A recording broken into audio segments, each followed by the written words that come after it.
திருப்பிரியன், ஆட்சி மாற்றம் உறுதி என்றாரு மணிகண்டன். அதுக்கான சமிக்கைகள் தெரியுதா? ஒவ்வொரு கட்சி தலைவர்களும் இல்லை ஆளுநர் மாளிகையில் முதலமைச்சருடைய குரல் ஒலிக்கும் அப்படின்னு சேகர்பாபு சொல்றாரு. சிலர் விழிப்போடு இருந்து வாக்கு எண்ணிக்கையை முடிங்க அப்படின்னு ரொம்ப கவனமாக கருத்தை சொல்றாரு. நிச்சயமாக ஆட்சி மாற்றம் இருக்கும், மக்களுக்கு விடுதலை கிடைக்கும் அப்படின்னு தாவேக்க தரப்பில் சொல்றாங்க. முதல் செக்மெண்ட்டில் பேசும்போதே சொன்னேன், அதாவது திமுகவுக்கு ஓட் பர்சன்டேஜ் கொடுத்தா கூட மற்றவங்களோட அவங்க அதிகமாக தான் இருக்கிறதுக்கான வாய்ப்புகள் இருக்குது. அதனால் தாவேக்கா எதிர்பார்த்த நம்பர் ஏறதுக்கான வாய்ப்புகள் ரொம்ப குறைவு, 20க்கு மேலே ஏறதுக்கான வாய்ப்புகள் குறைவுன்னு என்னுடைய கருத்து. அதனால் திமுக இவங்களோட கம்பேர் பண்ணும்போது 3 அணியில் கம்பேர் பண்ணும்போது திமுகவோட பர்சன்டேஜ் அதிகமாக இருக்கும். 4 முனை போட்டியில் எப்போதுமே ஒரு அட்வான்டேஜ் இருக்குது. 30% வாங்கி தான் எம்ஜிஆர் ஆட்சிக்கே வந்தார். கூட்டணியோடு சேர்த்து 33% வாங்கினார்.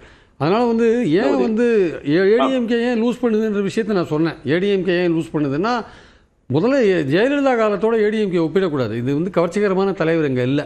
அதுக்கு கட்டுமானம் இருக்குது, கட்சிக்கு ஒரு கட்டுமானம் இருக்குது. ஆனால் எடப்பாடி பழனிசாமி மட்டும் எல்லோரையும் அரவணைத்து கொண்டு இந்த எலெக்ஷனை சந்திச்சிருந்தாருன்னா ஒரு டஃப் ஃபைட் கொடுத்துருப்பார். இன்றைக்கி நிறைய பேரோட பேச்சுக்கள் என்ன தெரியுமா இருக்குது? திமுக மீண்டும் தொடருமா, இல்லை தாவேக்கா எப்படி சார் பண்ணணும் அப்படி தான் கேட்கலாம். தவிர ஏடிஎம்கே பற்றி யாருமே கேட்கவே மாட்டேங்கிறாங்க.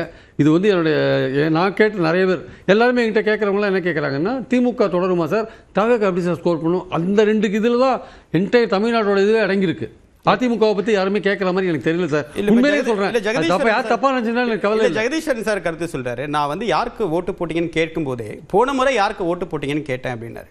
ஸோ அப்போ அதிக அளவுக்கு அதிமுகவுடைய வாக்கு தாவேக்காவுக்கு போயிருக்கு அப்படின்ற ஒரு ஒப்பீனியன். அதிமுக வாக்கு தாவேக்காவுக்கு போயிருக்கான வாய்ப்புகள் நிறைய இருக்குது சார். ஏன்னா மாற்றம் ஏற்கனவே திமுகட்டேருந்து மாற்றம் வேணும்னா அதிமுகவுக்கு போட்டிருந்தாங்க.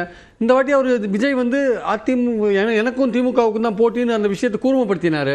அதனால் அது திமுகவுக்கு அவருக்கும் போட்டி. சரி, திமுகவை தோக்கடிக்கணும்னா நம்ம அதிமுகவுக்கோ பாஜகவுக்கோ போட்டோ பிரயோஜனம் இல்லை, மாற்றி போடலாம், தாவேக்காவுக்கு போடலான்னு போட்டுக்கலாம்.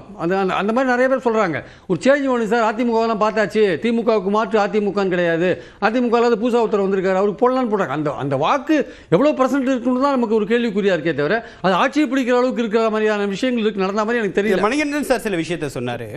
இப்போ பரப்புரை காலத்தில் பிரேமலதா விஜயகாந்த் அவர்கள் பேசினது, தேமுதிகவுக்கும் விசிகாவுக்கும் ஏற்பட்ட அந்த கருத்து மோதல் சர்ச்சை, இந்த மாதிரி விஷயங்கள் எல்லாமே அவங்களுக்கு பின்னடைவு தான். அதன் காரணமாக அதிமுக தான் பிரைமரி பொசிஷனில் இருக்குது அப்படின்றாரு. இல்லை சார், அதிமுக இந்த மாதிரி விஷயங்கள்லாம் கூட்டணியும் போது இருந்தது, சலசலப்பாக இருந்ததெல்லாம் உண்மைதான். அதை நான் இல்லைன்னு சொல்ல வரல. ராகுல் காந்தி வந்தார், அவர் ஸ்டாலினோடு சேர்ந்து பிரச்சாரம் பண்ணல, அதெல்லாம் நான் பார்க்குறேன், இல்லைன்னு சொல்ல வரல, அதெல்லாம் ஃபேக்ட்டு தான், நான் இது மறுக்கலை.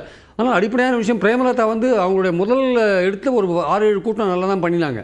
அதுக்கப்புறம் அவங்க கொஞ்சம் ஒரு மாதிரி பேசுவது எதிர்கட்சிகளுக்கு பேசுறதுக்கு ஒரு தீனி போட்ட மாதிரி ஆயிடுச்சு சார். விஜயகாந்த் ஆவி உள்ள புந்துருச்சா சார்? இல்ல அவர் பேசிட்டு இருக்காரு. அதாவது ஏதோ ராகுல் காந்தியும் ஸ்டாலினும் சேர்ந்து பிரச்சாரம் பண்ணாதனாலே திமுக அணி கவுந்துரும் அப்படின்னு சொல்ற அந்த வாதத்தில் எனக்கு நம்பிக்கை இல்லை. 2011 தேர்தலில் ஜெயலலிதா விஜயகாந்த் ஒன்றா பிரச்சாரம் பண்ணவே இல்லை. 2001 தேர்தலில் சோனியா காந்தியும் ஜெயலலிதாவும் பிரச்சாரம் பண்ணவே இல்லை, ஒன்றா பண்ணவே இல்லை. எப்படி வின் பண்ணாங்க? 2011 எப்படி வின் பண்ணாங்க? ஒன்றா சேர்ந்து பிரச்சாரமே பண்ணல சார். அப்புறம் 10 மாதம் கழிச்சு என்ன பேசினாங்க அசம்பிளியில் நம்ம பார்த்தோம். நம்ம அது வேறு விஷயம். ஆனால் பிரச்சாரமே பண்ணலை. அப்போ ராகுல் காந்தியும் இவரும் மோடியால் ஸ்டாலினை ஒன்றும் பண்ண முடியாது அப்படின்னு அவர் பேசிட்டு போகிறாருன்னா என்ன அர்த்தம்? ராகுல் காந்தி பேசுகிறாருன்னா அதோட ரெகக்னிஷன் அவருக்கு என்ன சார் வேணும்? மோடி எதிர்ப்பில் ஒரு காங்கிரஸ் தலைவர் பேசுகிறாரு, ஸ்டாலினில் மோடி ஒன்றும் பண்ண முடியாதுன்னு பேசிட்டு போகிறாரு. அப்போ மோடி எதிர்ப்பில் ஸ்டாலின் உறுதியாக இருக்காருன்னு ராகுல் காந்தி பேசும்போது அது அவர் கொடுக்குற சர்டிஃபிகேட் இல்லையா? அது அவர் என்ன நினைக்கிறார்? மோடி எதிர்ப்பில் ஸ்டாலின் உறுதியாக இருக்காரு. இல்லை இருங்க,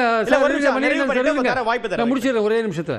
அப்போ மோடி எதிர்ப்பில் ஸ்டாலின் உறுதியாக இருக்கான்னு ஒரு விஷயத்தை சொல்கிறது மூலமாக மோடி எதிர்ப்பு வாக்குகளை திமுக அணிக்கு காங்கிரஸ் அணிக்கு தான் அவர் கொண்டு வர்றாரு. அவர் திமுக காங்கிரஸ் அணியில் ஆரம்பத்தில் சில பிரச்சனைகள் இருந்தது. பட் அதுக்கப்புறம் திருமாவளவன்லாம் ஜெல் ஆகிட்டார். எஸ் சார், ஒன்ஸ் நீங்கள் பிரச்சனைகள் இருக்கும் சார். தேர்தல் ஆரம்பித்த பிறகு அவங்க கேண்டிடேட்ஸ் வின் பண்ணணும் சார். இது எல்லா கூட்டணியும் அப்படி தான். தினகரன் என்ன சொன்னார்?